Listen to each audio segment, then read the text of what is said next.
Hi everyone, I am here with our tonight's Bible study. Sorry, I'm going to get my words straight here. Alright. So, Jesus was talking to the teachers of the law, the Sadducees and the Pharisees, who are, like the ones ahead of the people in Israel at the time, and, the people listened to them. And, they don't like Jesus being there because the people are listening to them and he is healing people. He's telling them, he's the Son of God. And this has gone on for a while, ever since, Jesus was born, and, his mother Mary was conceived him, when she was a virgin, and Herod the king tried to have Jesus killed as a baby as soon as he was born, and on, but Jesus has never got a break from people like this. But they was wanting Jesus to give them a sign, which Jesus was always doing miracles all the time, and they asked Jesus, well, give us a sign. When people say that, you're like, I do them all the time, and you tell me to give you a sign. They're like, well, if you are, or if you do this or that, give us a sign. So we'll believe you. And Jesus said, the only sign you will get is the sign of Jonah. And what does that mean? They didn't know what it meant. Well, this is what it means, and I'm going to read it to you guys tonight, so you'll know. This is what it means. I'm going to read to you the Book of Jonah, which is a very short book of the Bible, the Book of Jonah. Jonah was a prophet of God. Okay? Jonah was a man. He was a man who loved God. Okay? And God wanted him to do something. And he didn't do it. So, a well swallowed him up. And he was in the belly of the well. And he was praying and praying, He wished he would have done what God wanted him to do. So God had the well spit him out. And then he went and done what God wanted him to do.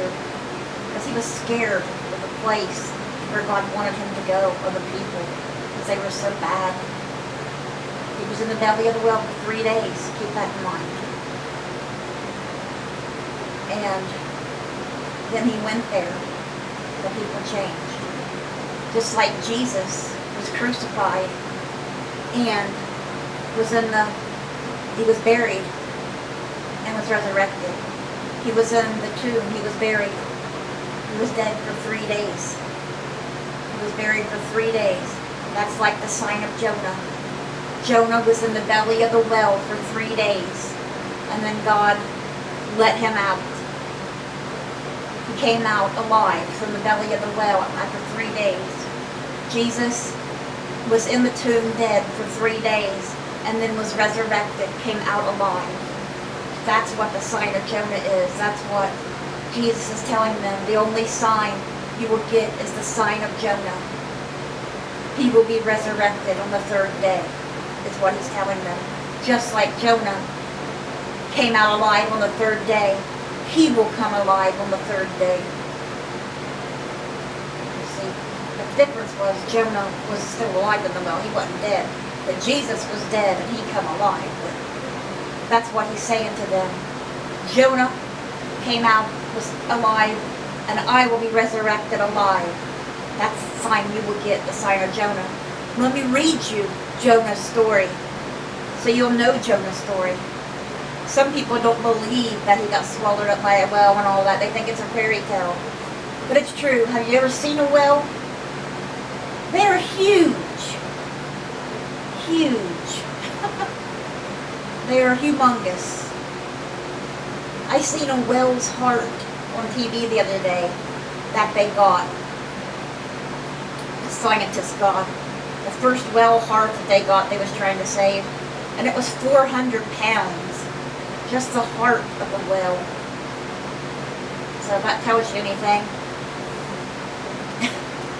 They're humongous. Alright. The word of the Lord came to Jonah, son of Amittai. Go to the great city of Nineveh and preach against it. And preach against it, because its wickedness has come up before me. But Jonah ran away from the Lord and headed for Tarshish. He went down to Joppa, where he found a ship bound for that port. After paying the fare, he went aboard and sailed for Tarshish to flee from the Lord. Then the Lord sent a great wind on the sea, and such a violent storm arose that the ship threatened to break up. All the sailors were afraid, and each cried out to his own God, and they threw the cargo into the sea to lighten the ship. But Jonah had gone below deck, where he lay down and fell into a deep sleep. The captain went to him and said, "How can you sleep? Get up and call on your God. Maybe he will take notice of us, and we will not perish." Then the sailors said to each other, "Come, let us cast lots to find out who is responsible for this calamity." They cast lots, and the lot fell on Jonah. So they asked him, "Tell us, who is responsible for making all this trouble for us? What do you do? Where do you come from? What is your country? From what people are you?" He answered, "I am a Hebrew, and I worship the Lord, the God of heaven, who made the sea and the land." This terrified them, and they asked, "What have you done?" They knew he was running away from the Lord, because he had already told them so. The sea was getting rougher and rougher, so they asked him, "What should we do to you to make the sea calm down for us?" "Pick me up and throw me into the sea," he replied, "and it will become calm. I know that it is my fault that this great storm has come upon you." Instead, the men did their best to row back to the land, but they could not, for the sea grew even wilder than before. Then they cried to the Lord, "O Lord, please do not let us die for taking this man's life. Do not hold us accountable for killing an innocent man. For you, O Lord, have done as you pleased." Then they took Jonah and threw him overboard, and the raging sea grew calm. At this, the men greatly feared the Lord, and they offered a sacrifice to the Lord and made vows to him. But the Lord provided a great fish, to swallow Jonah, and Jonah was inside the fish 3 days and 3 nights. From inside the fish, Jonah prayed to the Lord his God. He said, "In my distress I called to the Lord, and he answered me. From the depths of the grave I called for help, and you listened to my cry. You hurled me into the deep, into the very heart of the sea, and the currents swirled about me, and the waves and the breakers swept over me. I said, I have been banished from the sight, yet I will look again toward the holy temple. The engulfing waters threatened me. The deep surrounded me. Seaweed was wrapped around my head. To the roots of the mountains I sank down. The earth beneath barred me in forever. But you brought my life up from the pit, O Lord my God. When my life was ebbing away, I remembered you, Lord, and my prayer rose to you. Those who cling to worthless idols forfeit the grace that could be theirs. But I, with a song of thanksgiving, will sacrifice to you. What I have vowed, I will make good. Salvation comes from the Lord. And the Lord commanded the fish, and it vomited Jonah onto dry land. Then the word of the Lord came to Jonah a second time. Go to the great city of Nineveh and proclaim to it the message I give you. The city of Nineveh, the reason Jonah did not want to go there is because it was a very wicked city. The people in that city were very wicked. They didn't know God. They didn't know who God was. And God wanted Jonah to go there and tell them about him. And Jonah was afraid of them. He didn't want to go. Jonah obeyed the word of the Lord and went to Nineveh. Now Nineveh was a very important city. A visit required 3 days. On the first day Jonah started into the city, he proclaimed 40 more days, and Nineveh will be overturned. The Ninevites believed God. They declared a fast, and all of them, from the greatest to the least, put on sackcloth. When the news reached the king of Nineveh, he rose from his throne, took off his royal robes, covered himself with sackcloth, and sat down in the dust. Then he issued a proclamation to Nineveh. By the decree of the king and his nobles, do not let any man or beast, herd or flock, taste anything. Do not let them eat or drink, but let man and beast be covered with sackcloth. Let everyone call urgently on God. Let them give up their evil ways and their violence. Who knows? God may yet relent and with compassion turn from their fierce anger, so that we will not perish. Turn from his fierce anger. When God saw what they did and how they turned from their evil ways, he had compassion and did not bring upon them the destruction he had threatened. See that? Jonah went there, preached about God to them, and all of them, even the king, the whole city turned to God.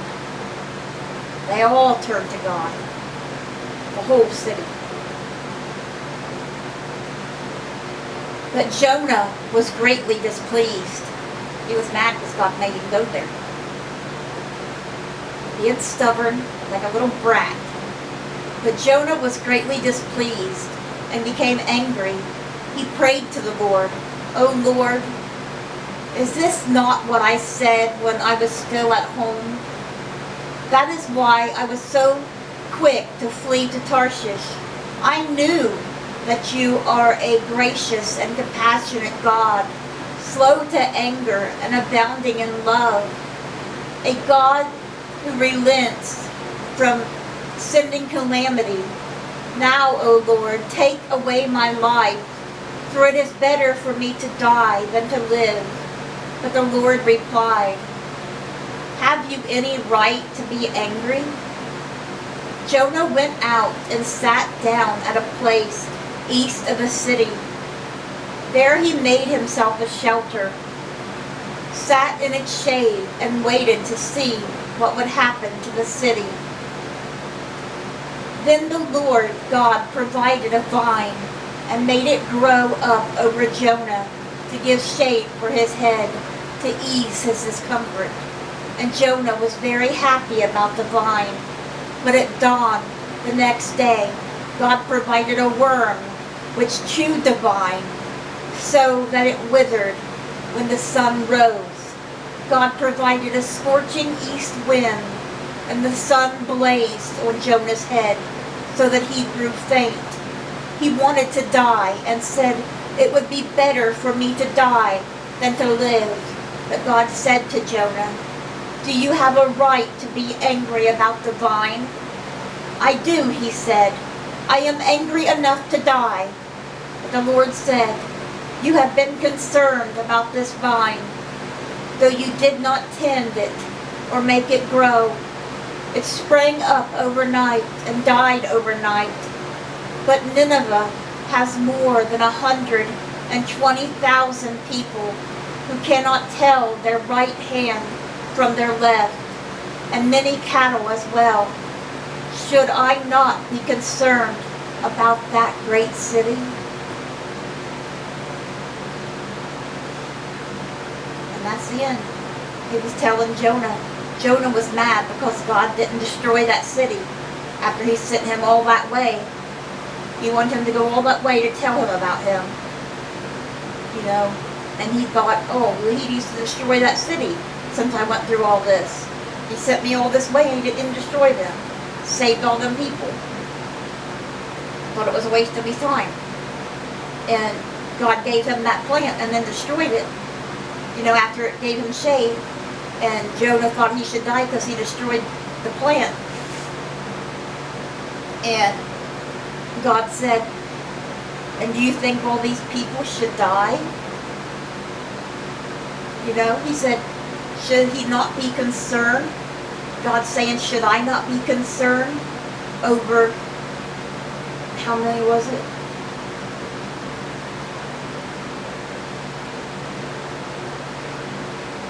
$120,000 people? 120,000 people in Nineveh? Should I not be concerned about them? The people he made who just turned to him? Who just turned their lives to him? Should he just kill them because Jonah's angry?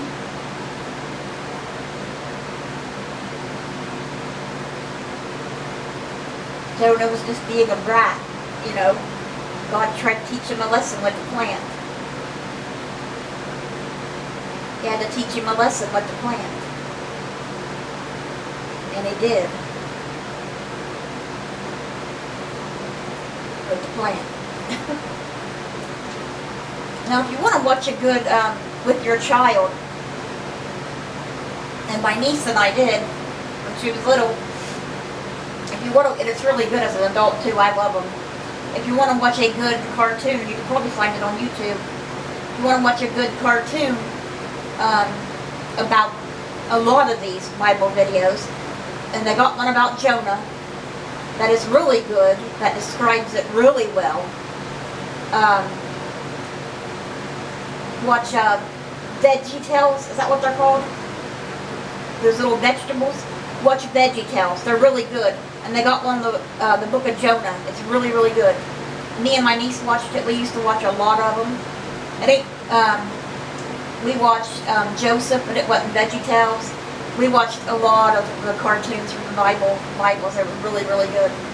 But yeah, watch the VeggieTales of the Book of Jonah. Really good. And you'll understand it a lot better. A lot better. And your kids will understand it a lot better too. It's pretty much exactly like the Bible. Where's my bookmark? Alright guys, so trust me, you'll understand it a lot better going through there. It's a lot easier to understand. And it's pretty much exact, the cartoon is. But a lot easier to understand. Okay, babe. Alright guys, so that was our Bible study for tonight. I hope you enjoyed a little different Bible study, the Book of Jonah. So, I hope you guys have a great rest of your night. I hope you guys have a good night's sleep. Let's bring those souls to Jesus, and God willing, we'll see you guys again tomorrow with another Bible study. Bye guys. God bless.